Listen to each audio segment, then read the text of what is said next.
Welcome to McPlum, simple solutions served daily.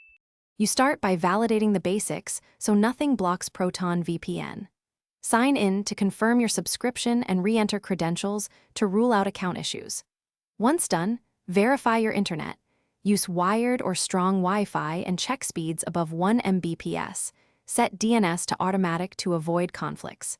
Make sure to close other VPN clients and security apps that often hijack adapters. Reboot your device and the router to clear transient network states before moving to deeper fixes.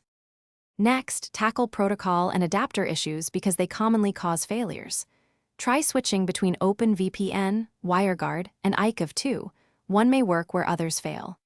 Then reset the network stack, flush DNS, renew your IP lease, and restart the TAP or Winton adapter Proton uses.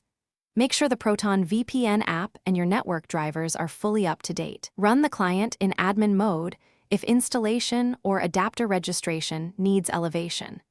These steps fix mismatched drivers and protocol incompatibilities. Finish by isolating server or security blocks so you can reconnect reliably. Test several Proton servers and regions.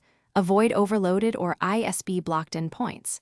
If connection attempts still fail, temporarily disable firewall and antivirus rules or add explicit Proton VPN exceptions, then try again.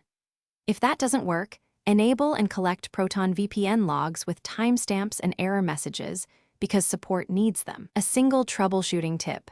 When stuck, attempt a connection on a different.